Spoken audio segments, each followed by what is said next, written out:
What's up, Loopers? Or anybody who's perhaps checking me out for the first time. I'm Vice Games. I really like Pokemon. Generally, I play Pokemon cards, but lately I've been straying into some unfamiliar territory ever since the World Championships this year in London. I've been more and more interested in picking up Pokemon Unite. Should be pointing this way. And so recently, I've smashed out a bunch of games and managed to climb all the way from Veteran up into Master Rank. So what I thought I'd do is share some of the observations and lessons that I had and I learned along the way in hopes of perhaps helping you out there figure out what you need to figure out to make your way to Master Rank as well. So here's my 10 tips and observations to help you make your way to Master Rank. So my first tip slash observation is that there wasn't a lot of communication happening in the lower ranks. I noticed very much in Veteran and even low Ultra, people did not ping their intent to do anything at all. And it can be a real game changer if you're playing with someone that does ping ahead of time. Hey, I'm heading top. I'll see you in about 15 seconds. Or, hey, maybe disengage the opponents. We're 3v5, we're not going to win. It can be very powerful if you're willing to set up and use your pings. Be very communicative and pay attention if your teammates are communicating as well, because it allows you to try and figure out ahead of time whether the play you're about to make is going to work or not. Even beyond that, it's great to remind your teammates, hey, that objective is about to spawn. Think about it. Think about what you're doing, where you're going, and consider that even if you're not planning to fight for that Regieleki or Reggie in the bot lane, your opponents might. So just be aware. My second tip or observation is that I really needed to learn what the meta was and what the game plan is for a lot of Pokemon. I noticed in the very early days, I didn't sort of understand what was going on. You had these Marchops that would run past you and score for like 2 points. And I'd be like, what are they doing? What are they up to? And of course, they're scoring minimal points in order to stack their stacking items, like attack weight and what have you. So I didn't really understand what was going on. I didn't really understand like this handshake that was occurring between lanes, where Pokemon would just run past each other and start scoring in the early few seconds of the match. And now that I understand it a little bit more, I sort of get that while they're doing that, I need to be farming the wild Pokemon, because it's very unlikely I'm going to be able to stop them from stacking when they've got held items like X speed and abilities and whatnot to run away from you. You know, like they score and then they'll grab a fruit and just run away from you up the lane because they're using X speed. They can ignore the movement hindrance and whatnot. So just something to keep in mind. I think that it's very much worth learning what is popular as far as like the early game strategies, and that'll help you at least enter the mid game, late game at a reasonable level and in a competitive position for that match. So the third thing that I noticed is that there is not a lot of grouping happening in the early ranks. There's a lot of Pokemon that are going off on their own. They're not really considering how much more effective they are when they're standing next to Pokemon or getting caught. I'm definitely guilty of this. I will easily just go off with Decidueye thinking that I can 1v3, and realistically Mr. Mime just finds you on the wrong side of the wall and annihilates you, right? So grouping is really, really important. Having consideration for how close you are to your teammates, and maybe thinking about as well, can you see where the opponents are on the map? If they're on the other side of the map, maybe that influences your decision making. You can decide, right, let's turn on this Regieleki and burst it down because two of your opponents are on the bottom side trying to score at the moment, or something like that. If your opponents are showing and you know that you can get away with something, then give it a go. I mean, it's just a game, right? You gotta try these things to learn. I went a little bit off tangent on that point, but I felt like it was important to say anyway, so let's try and stay on topic. All right, number 4, overstaying is something that happens a lot, okay?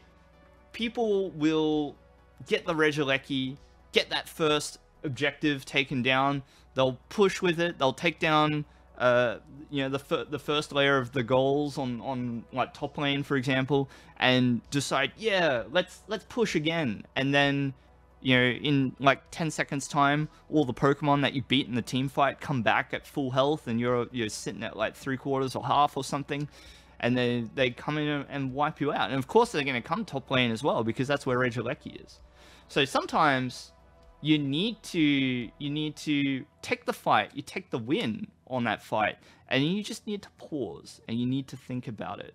You know, can you engage again if they all jump in again, or do you need to back off because there's nothing left to take?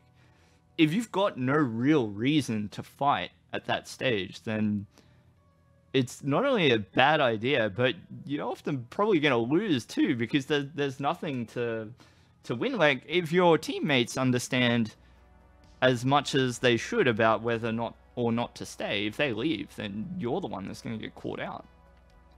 Just to add to that point about overstaying, I've had instances where, especially in the late game, winning the Rayquaza fight and winning the Rayquaza buff should be a GG, right? You lock it up, but not necessarily. And I think everybody knows that. You don't necessarily win after winning Ray, but it gives you a really strong advantage. Because of this phenomenon with people overstaying after scoring, they score in the final basket, right?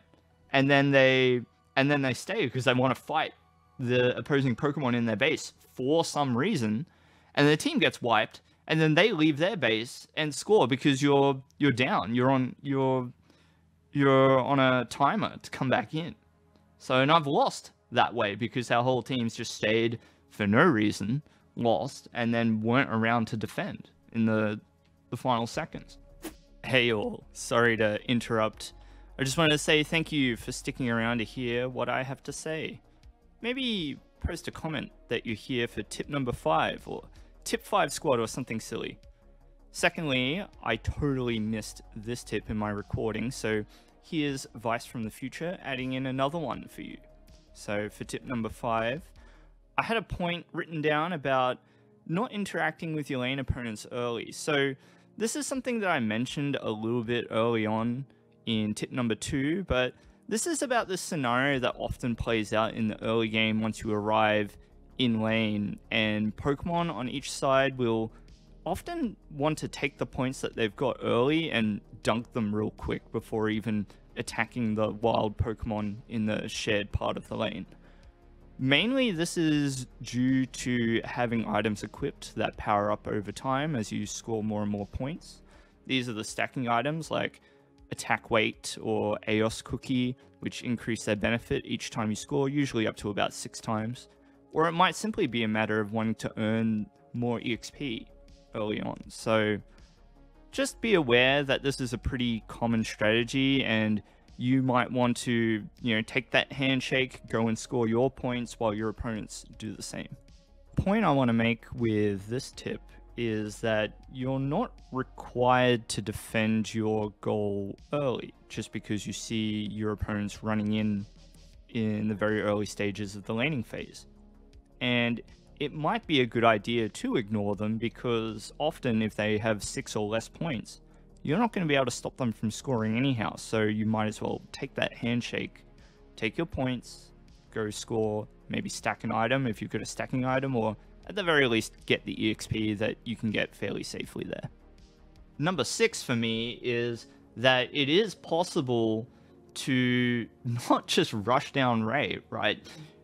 When Ray spawns, it is important to be present and to have eyes on it. But even if you're winning, it doesn't mean that you have to fight it.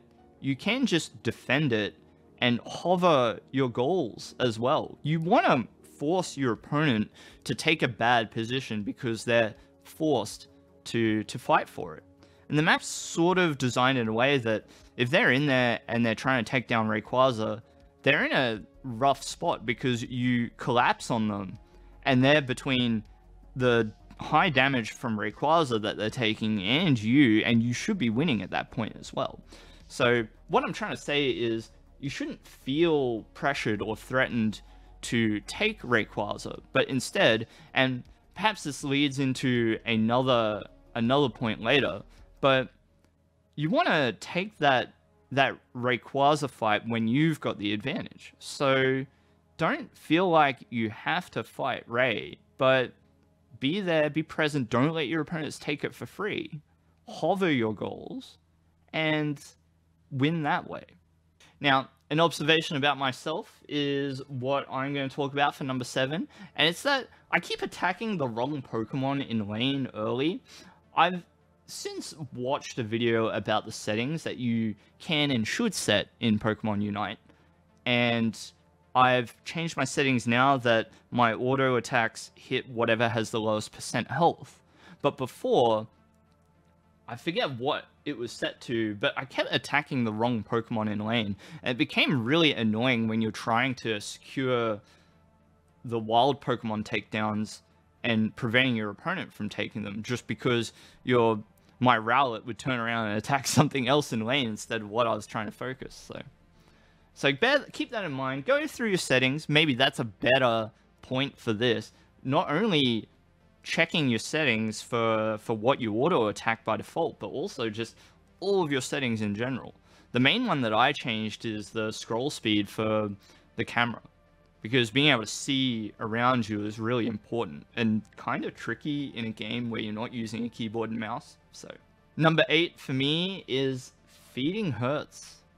Feeding really, really stings. It stings a lot more when you're up against players that know how to abuse the lack of your presence in the lane much harder, perhaps, than what players in the lower ranks do. But if you want to climb, you need to value your EXP advantage and how quickly you level up. This game and MOBAs in general are a race to see how quickly you can achieve your most powerful state at whatever time within the game that you're in, whether it's early, mid, or late game.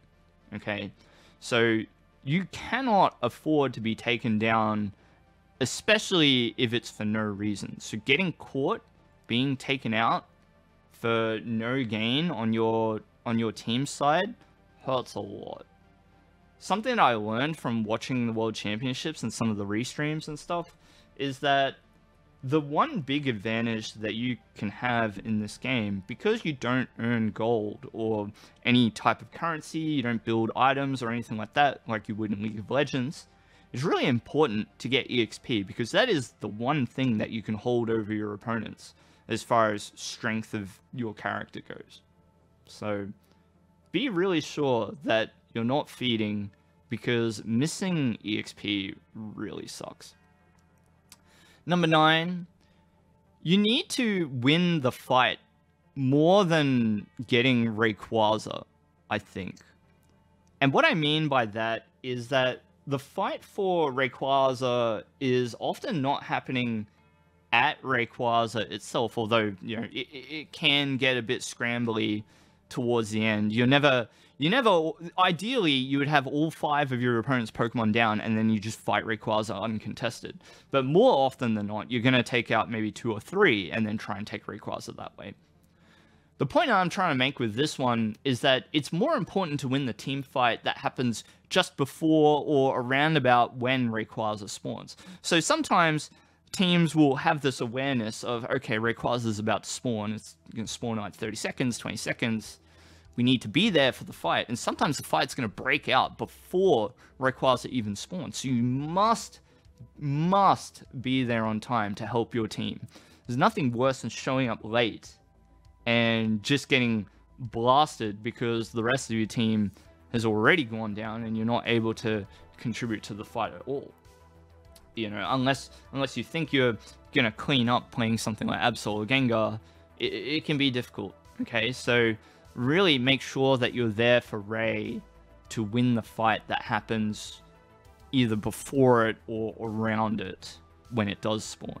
Get a pick, take down one of your opponent's Pokemon, maybe a stray attacker you find in a bush somewhere, or they walk into you mistakenly trying to scout for you.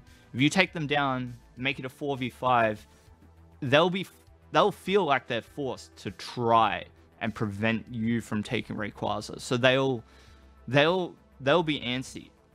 Okay, and when you know it's a 4v5 and everyone's hyper aware of how many Pokemon are in play at that moment, you'll be able to approach them with a bit more confidence as well. Okay, and then number 10, and something that I sort of noticed on my climb to master, is that I needed to amp up my ability to follow the play that the team is making and be there on time. I found that very often early on, I was not really in sync with what my team was trying to do, and I'd be behind the play, and then what would happen is that the fight would break out, I would turn up, but turn up way too late, all my teammates go down, and suddenly I'm 1v4, and when I'm playing a Pokemon like, you know, Decidueye over here, rather, I'm used to pointing this way, when I'm playing like Decidueye over here, that's fatal, because you don't really have any self-peel, you don't really have any dashes, unless you take the, eject button, so, you know, you need to do these things to make sure that you're able to contribute to the really crucial fights. And so those are my 10 sort of learnings, observations, tips even, to help you make your way from veteran limbo, as I like to call it, all the way to master. You can do it. I managed to do it in the current season, and basically the first season that I've really made a concerted effort to climb all the way to master. So I think that anybody can do it. You just need to think about these things. And let me throw in a little extra for you. My held items aren't fully maxed out. I think for Decidueye, I've got like a 30 rank and then like a couple of 20s. Okay, my emblems are all over the place. I've got a few completed sets, but for the most part, they're not really optimal at all. And these things, they just don't matter as much as you might think. Held items are pretty important to have, and maybe rank up a little bit, right? But it's not required to have 3 30 rank held items in order to make it to master rank. It's just not required at all. Okay, now that I've told you what helped me or what I observed on my climb to master, I want to give you maybe 3 more tips or observations now that I've made it into master and I've tried to hang with the best in the game at the moment. So, lesson number 1, and it's a really important lesson playing something like this, right? Trying to play Decidueye, and it's that I can't exist on the same screen as Absol. I have had some real shocking games playing Decidueye, and often it's because my opponents are playing something like Absol or Gengar or Zeraora. So what I'm trying to say is that if you're playing a Pokemon like this, at least consider that it's very dangerous to be on the same screen as those Pokemon. My way of playing Decidueye usually is I'll take Razor Leaf. I hope I'm getting the attack name right. So Razor Leaf is the one that allows Decidueye to attack multiple Pokemon at once, and it busts the attack speed, amongst other things, right? And so I really like playing Decidueye that way, and on my climb to Master Rank, I didn't really deviate from playing it that way when I was playing Decidueye. In Master Rank, good Absol players will not let you exist on the map, okay? If Absol and you exist on the same screen, what I learned is that they just take you down immediately, especially if there's no other threats anywhere. If you're off by yourself in La La Land with Decidueye, expect to get picked off like crazy.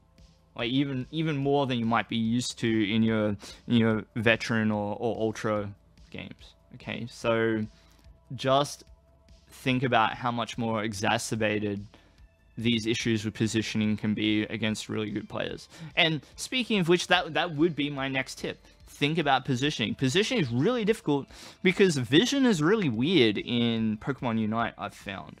Okay, like it's not like League of Legends where you've got Fog of War, I feel like. Maybe I'm completely off base with this, maybe I'm wrong, but I'm able to sort of tell almost subconsciously where I should be away from or afraid of when I play League of Legends, because the map is darkened where you definitely don't have vision of your opponents, right? But in Pokemon Unite, the screen doesn't darken at all. It's more just like a vision range, right? And then the only thing that sort of stops you from having vision of an opposing Pokemon is if they're in a bush or not. So you just really have to be wary of bushes. And I think that I wasn't really punished as much for playing near or around bushes on the climb up, because perhaps there's not that much of an understanding of how important bushes can be to play around, especially for Pokemon that want to hide in them and wait and ambush you. Okay, so just keep in mind positioning where your opponent's Pokemon might be hiding, and just value your presence on the map as much as you can.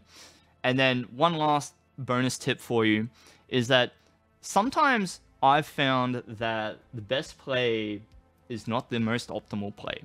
So what I mean by that is, even though you might have gone through all these tips that I gave you to get out of veteran limbo and make your way all the way to master, maybe you understand all of that and you've developed like good game knowledge and you're winning games, but sometimes you lose. And you feel like it's not your fault because you know that you need to be at that objective at exactly that time, okay? You need to arrive at this point on the map at the exact right time, but your team's off doing something else. And the thing is, in that position, it's not the most optimal play to do the correct thing just because you think it's the correct play. The play that has the higher chance of success is the one that the team seems to want to do together. It's very powerful being in a group of 5 and taking fights together as a team, even if it's not the most optimal decision to make. So what I'm trying to say is you need to let go perhaps of the objective best ideas and just try and support and work with your team as much as you can in order to win position and get those wins on your way up. So those are my 10 tips to get you all the way to master, and a few extra tips on the way out as well. So hopefully this helps. Let me know if you learned anything, or if it was eye-opening for you at all, or if you thought that it was valuable, or if you've got some different opinions. Maybe you've got better ideas on how to get out of veteran, out of ultra and into master rank. That's it from me. I'm Vice Games. Leave a comment. Like the video if you're feeling generous, and I'll see you next time. Take care. Goodbye. See you later.